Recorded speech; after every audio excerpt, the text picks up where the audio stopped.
Welcome to Iconic Talk. This is your community's podcast with conversations about real estate, local happenings, and all things Winchester, Virginia. I'm Mark Francis, a local realtor, broker, and owner at Icon Real Estate. And I'm Madison Kilmer, a local realtor and part of the Icon Real Estate team. Mark and I are so excited to share everything that we love about Winchester, Virginia with you, and we want you to be informed, savvy real estate consumers in today's ever-changing market. Yep, if you want local knowledge, you've come to the right place. And yes, second week in a row, you're hearing the voice of Miss Madison Kilmer. Yes. Welcome back. Thank you. It's so exciting. And yes, Megan is still with us, and she's taking a mini sabbatical and break, and we're excited to have her come back. This is episode 97. So welcome to episode 97, everyone. Madison, episode number 2 for you. Yes. But that's perfectly acceptable. I'm excited. What happened in your life last week? Is there anything special that has been going on with you and your world? Tell us. I have 2 listings for rentals. I've got one on Daniel Terrace and one above our office here at Icon. So I've just been working on those, marketing, doing some stuff on social media, trying to get the word out, and working on some photography to get those listed and marketed well. What about you? I bet that feedback about the rental market last week is kind of giving you a bit of a boost, I would think. Yeah, it is. It was very on brand for what I had coming up. Yes, it's awesome. I don't know, man. I had a busy weekend last week. It was an entire family week where we watched my son run at state track meet in Lynchburg, where he finished 8th, considered all state.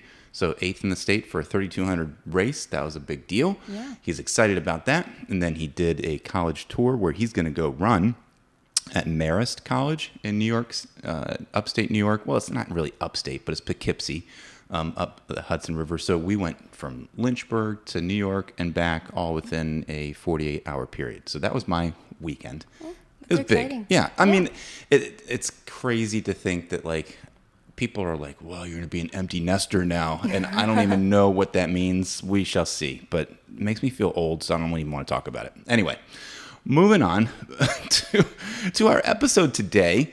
I'm kind of excited. I'm going to have a little role reversal here. Yes, I'm excited. So tell us what you have in store.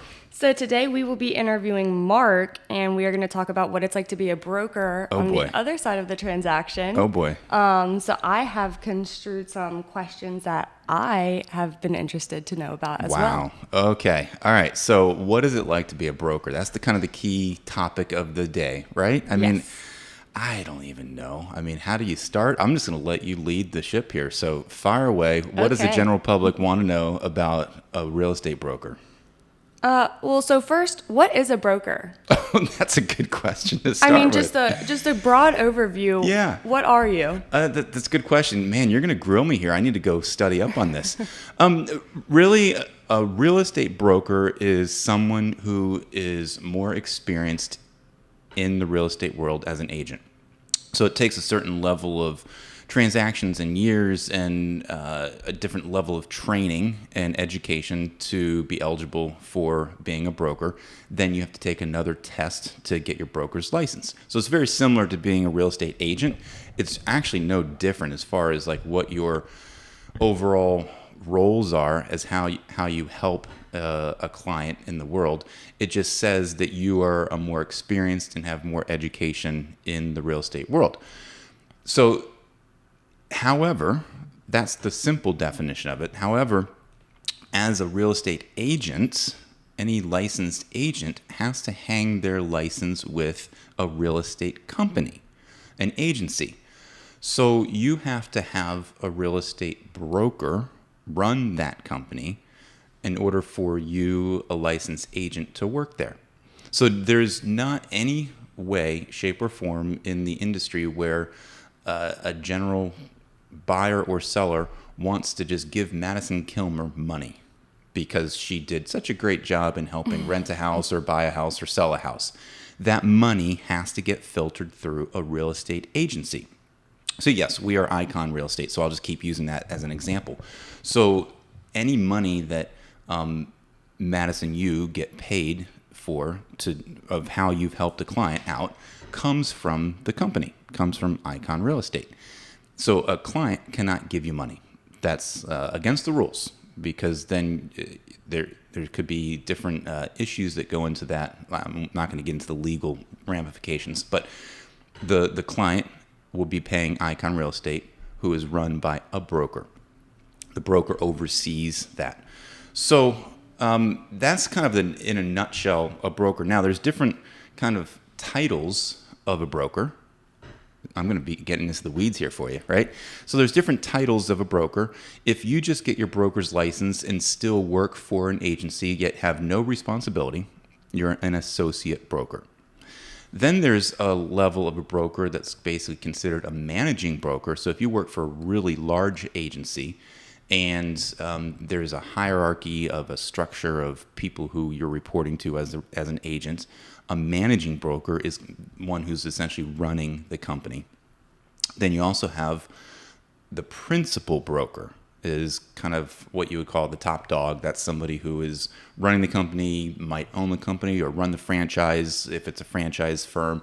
And the principal broker is ultimately kind of the one who has all the responsibility in calling the shots. So there's different levels of being a broker. And it doesn't mean you have, once you get your broker's license, you're good. You keep doing your continuing education and you'll always have your broker's license. So that's question number one in a nutshell, breaking it down for you. And I feel like that people in the general public don't understand the real estate world. Yeah. So when people ask me who you are to me, I'm like, that's my boss. Yeah, that's fair. And I mean, you have the role when you come to, I guess we're 1099. So, but other than that, when it comes to your role, you're basically, you're the boss. You're the one that answers the questions. If we have any legal issues, any transactional questions, you are the one that we go to. Yeah, and legal is, well, a loose term because, I'm not a licensed lawyer. Yes. So as we look at the real estate contracts, any legal things, we're all going to go to a lawyer. But when it comes to the real estate applications of things and talking about the contracts and paperwork, you're right. Agents are all independent contractors, where they still have to hang their hat and hang their license at a real estate company. And the broker is the one who ultimately has all the responsibilities on his or her back. Here's another little interesting tidbit, because whenever a buyer or a seller is using an agent, and yes, they sign paperwork to say that, yes, that agent is representing them as a buyer, or yes, that agent is representing them as a seller, what you'll see is that it's not necessarily the agent representing them, it's the company. It's the firm who is representing them as a real estate representative, as an agent. And so because of that, yes, it's the licensed agent. Yes, Madison is helping that client out, but ultimately it is the firm's responsibility. And then ultimately it's the broker's responsibility in the end. Yeah. So really, yes, whenever you have a client, Madison, it's your client, and then it's also my client, because I'm the principal broker. And so if things go bad, if things go wrong, and if there's complications, and if there's issues, and if there's disagreements about clients, and they come for you, Madison, because they say you did something wrong, ultimately they can come for me as well. So we partner together with most clients and just make sure that there's, things are going well. Yeah, and that's why it's nice to have a broker that is invested and present, because as a new agent, there's been a lot of times that I need to be walked through a lot of the process, and you've always been more than willing to help me with that, so I can learn. But also because, like you said, I'm representing you at the end. Yeah, that's true. And so being present, being available, being helpful, I try to be all those things for people, sure. But available as well. And again, I'm not, as somebody who's a broker, I'm not going to be in communication with every client. Yeah. That's the agent's job. Yeah. So, I mean, as we're talking about Icon and your role, why did you decide to start your own brokerage versus climbing the ladder at an established corporate company? Yeah. And how many local brokerages are there around here? Icon sticks out, right? Yeah, for the records of this year right now, there's about 36, 37, 38 or so agencies who are on record of having done transactions who have their address in this local area in Winchester, Frederick County. It's a lot. It's a lot, and there's a lot of agents as well. I mean, we're talking well over 300 agents who are out there doing business as well. Yeah. So I did get started with a franchise when I first got started as an agent, and it was a big agency at the time. A lot of incoming agents and a lot of fresh young people were out there hustling, and it was the height of the market. And ultimately, I just realized that I didn't need to start paying franchise fees. I didn't need to pay transaction fees. I didn't need to have desk duty. I didn't need to do all these different things that a lot of large local franchise firms were asking, and even this one that I worked for. And I realized quickly that just with my personality, I didn't also need to be around a lot of people. And so I then moved to a different company that was started by friends of mine who worked with me at the big firm, and they branched off and did their own thing. So for many years, I worked for them and saw the ins and outs of what it looked like to kind of have your own individual agency that was not a franchise. Mm-hmm. And I loved that model. And so as far as climbing the ladder, it's funny because in the real estate world, there's not really a ladder to climb. Yeah. Like I said, you're an agent or you're a broker. And from being a broker standpoint, yes, any agent, after they have kind of checked all the boxes of the requirements and taken the test, can become a broker, and you become an associate broker. Does it give you that much more clout in the real world? Maybe not. So you're still going under the corporate rule. You would of still that, be working for a managing broker or a principal broker. and they're still telling you exactly what to do and how to do it. Yeah, so that's the thing. It's not really a telling you how to do or what to do. By that point in time, you as an agent, once you become an associate broker, you know exactly what you're doing, mm-hmm. and you know how to market yourself, and you know the rules and the ins and outs of how to write contracts and all that kind of stuff. It's really more about, why would anybody get their broker's license? It's to show the general public that you are more educated, that you have gone through more experienced transactions, and you are setting yourself up for a potential ladder growth. There could be a time that if you have the kind of personality and skill set to manage people, and you could become a managing broker for a firm, that's a possibility. Mm-hmm. For me, I knew that I didn't necessarily. It was fun. My boss, my broker at the time actually suggested that I get my broker's license. And I thought that was odd because we were a very small company and not a franchise at the time. And it took me a couple of years to really say, oh yeah, I should probably do that. But it wasn't because he told me to. He viewed it from just a clout standpoint, and mm-hmm. just to have somebody around who had an associate broker's license. Maybe he was trying to mold me into being more of a managing broker for him to take off some of the duties. I don't know what his reasoning was of suggesting that to me. I didn't get my broker's license until I kind of turned the page in my real estate world, where I was like, you know what? I think working for somebody might not be the end result for me. I think I might want to potentially start my own company, and I think I might want to be my own broker. Mm-hmm. It was then when I got my license.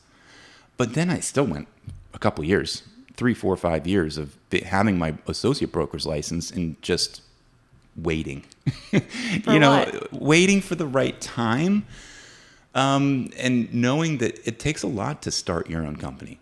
And was there a right time? Well, did you feel like there was a moment that it clicked? Yeah, so there was a right time. And it long story short, first of all, you can go back to episode 1 of Iconic Talk and listen to me and Dave Spence chat about the history of Icon Real Estate.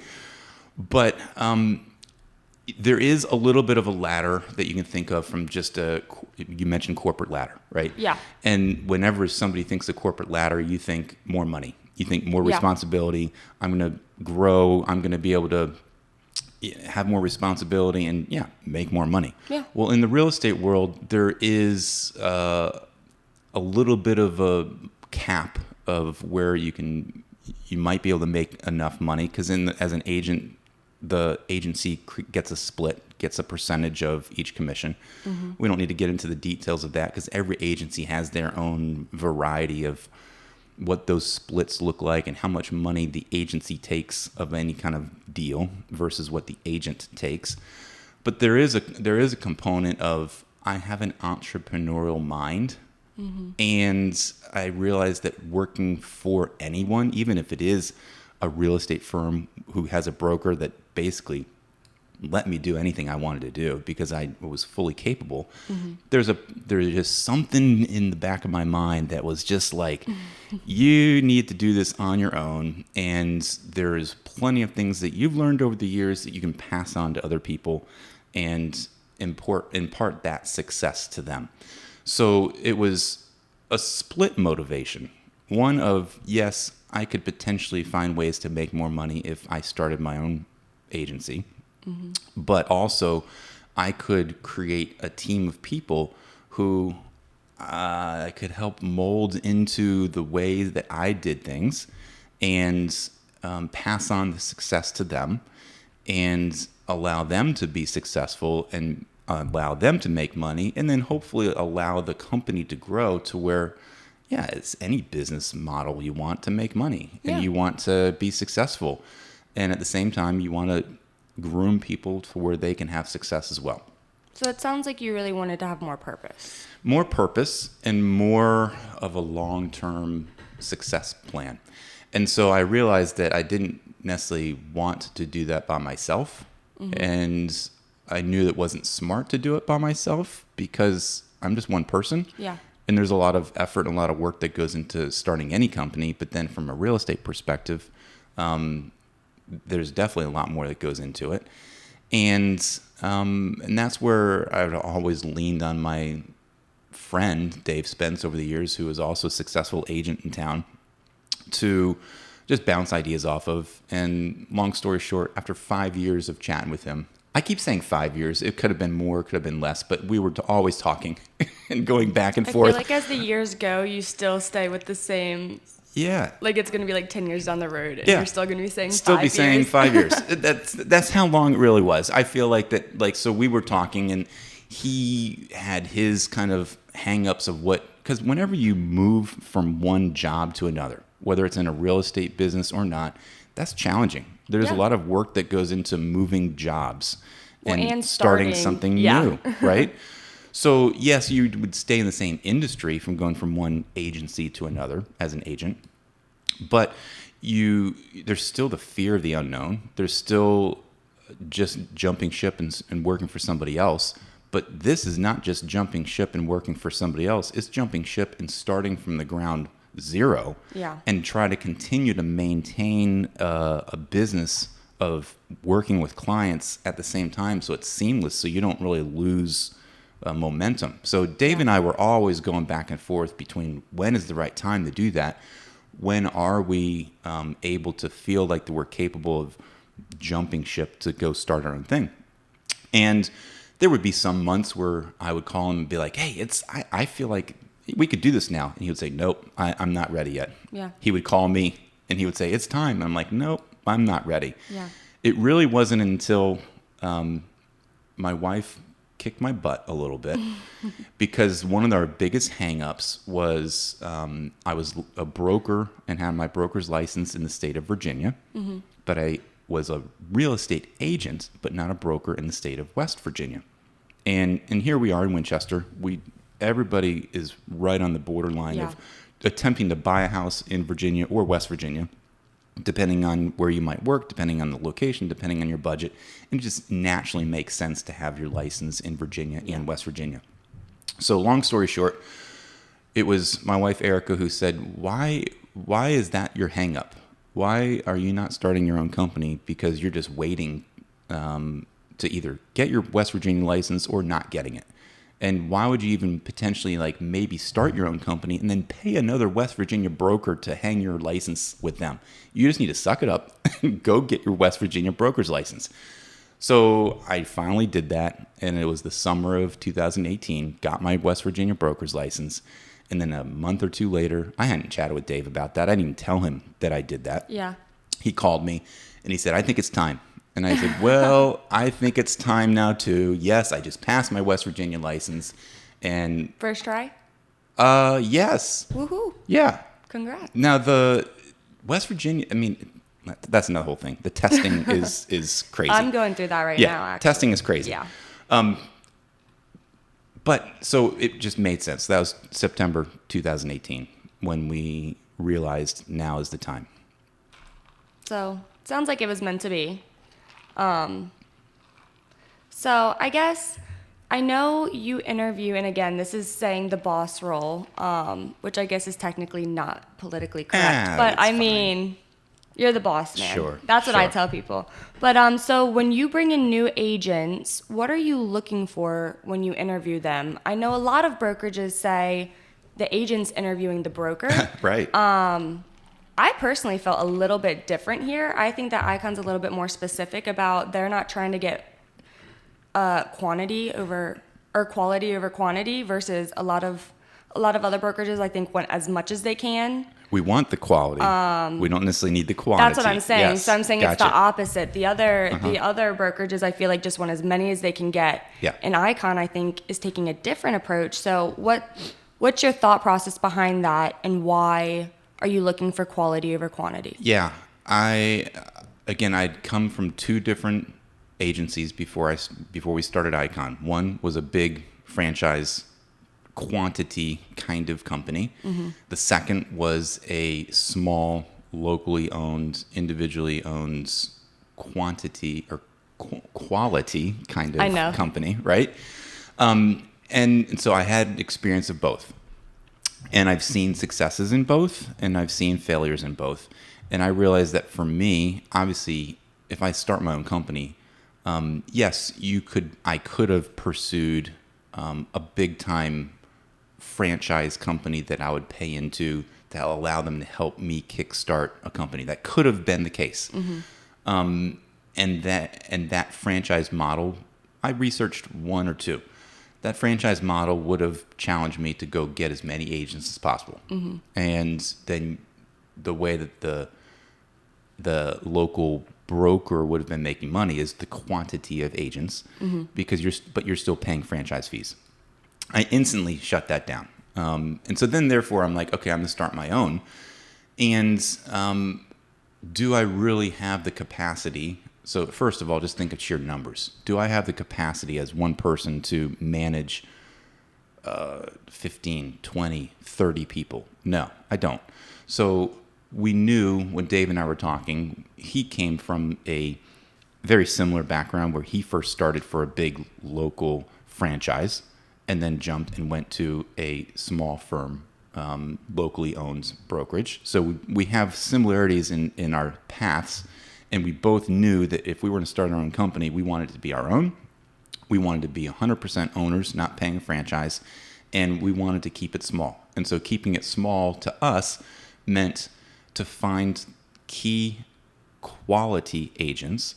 As at the end of Iconic Talk, we always say experienced, innovative, personal, dedicated, available. Those are key words that have always stuck out in my mind that I want in an agent. And so we were looking for just a couple of key agents to start out with, knowing that, I'm not going to be able to manage tons of agents right away because, like I said before, jumping ship is challenging.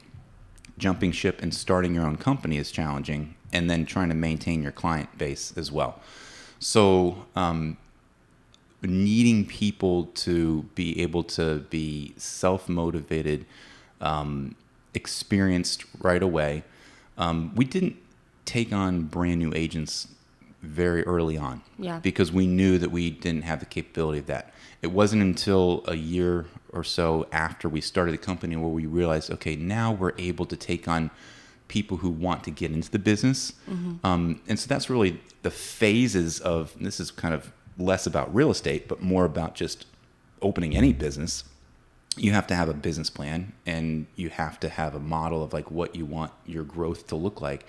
I feel like over the first few years of our company, we really hit the targets that we were shooting for. Knowing that we needed slow growth, we brought on a few agents at a time, and then we started to bring on newer agents and then mentor and train them. And so the quality of people for us was far greater than attempting to try to bring on as many people as possible.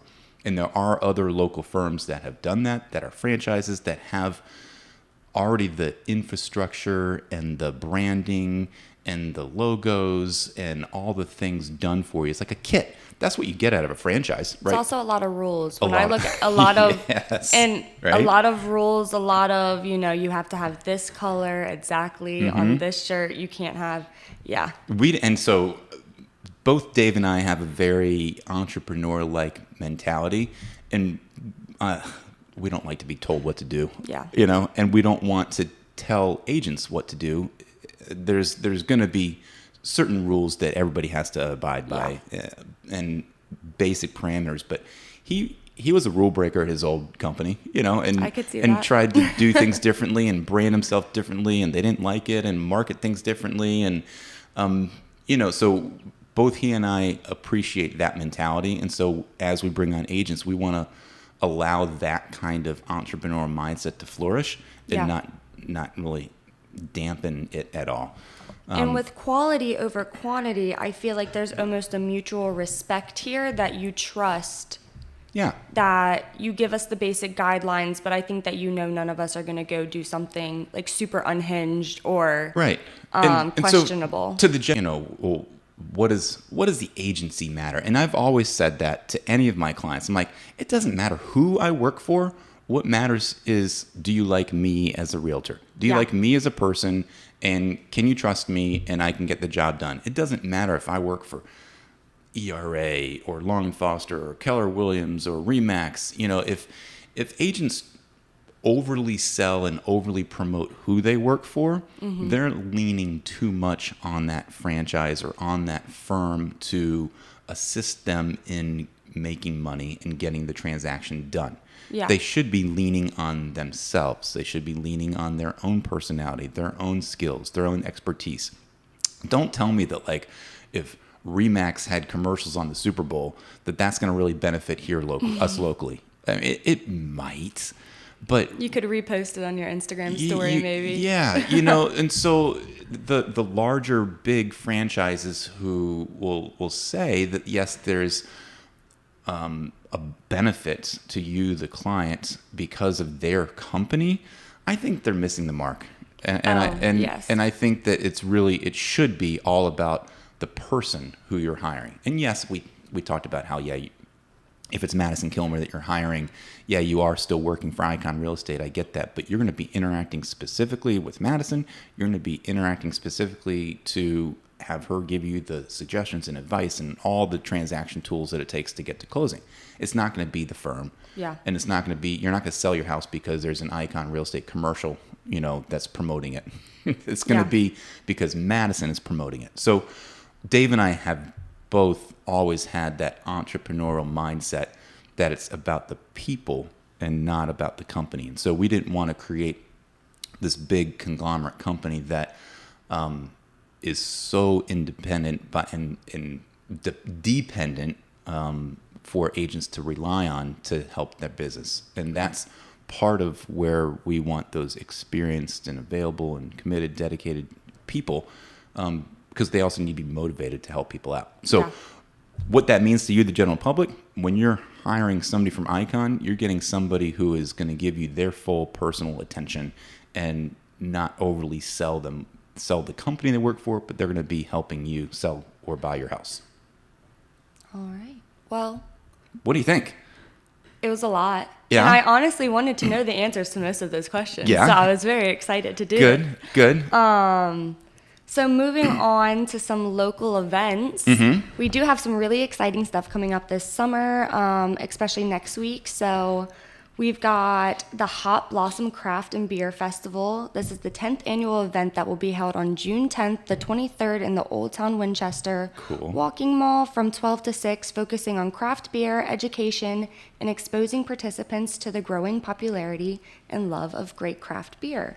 This will feature 40-plus breweries, local vendors, and so much more, and you can buy your tickets online. There's always drinking things happening around here, this is one of the good ones, I think. And it's going to be amazing weather, right? This weekend's going to be, it's looking good in the next couple days. So. And learning more about craft beer, especially local. I love supporting local, and we have so many breweries, wineries, I think a couple distilleries too coming in. Yep. But it's crazy how much there is going on here now. Because I remember growing up in high school, I was like, yeah, you've got to travel over the mountain. This is horrible. And now I tell my friends that moved away, I'm like, the bar scene's actually okay. We are hopping And here. they laugh. And I'm like, no. Yep. No pun intended. What else is there? We've got the Shenandoah Valley Potters and Browse pottery displays in the show and sale organized by the Shenandoah Potters Guild. Special pottery demonstrations from 1 to 2 will be offered on both days. Museum admissions not required for show and sale and demonstrations. It does look like MSV admission fees apply to visit the gardens and galleries, and registration will not be required. But their gardens and galleries are amazing, so that's just another added reason to show up there. Love it. And then finally, we've got the Kernstown Battlefield Association will commemorate the 160th anniversary of the Second Battle of Winchester. This occurred on June 13th through the 15th in 1863.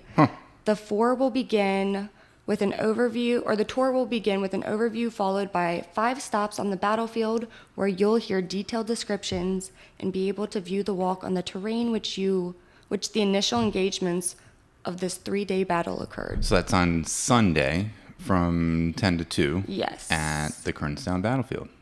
Wow. That's a lot of cool stuff happening around here. So you got a pottery show, you've got a battlefield tour, you've got a bar, a kind of craft beer experience downtown, and that's just 3 things. There's plenty of other things happening. That's a huge scale Winchester, too. Frederick County. I think anybody could like one of those, if not all 3. Right. That's for everybody. Might as well. That's something to do this weekend. Well, thanks so much for joining us on this episode of Iconic Talk. I hope you learned something. And I know Madison had even more questions. Maybe we can get to some other time, some other day, some other place. But look forward to sharing more with you next week. Remember, when you look for a real estate professional, and this doesn't always make sense every time we end this episode, but today I think it does. Make sure they're experienced, innovative, personal, dedicated, and available. Yes. We appreciate you spending some of your valuable time with us, and we would love it if you would take a moment to subscribe and share this podcast with some of your friends. You can tell them that we can be found on Apple, Spotify, YouTube, or wherever you get your podcasts. Yep. Thanks to our editor extraordinaire, Cindy Battaglia. And until next time, think iconic.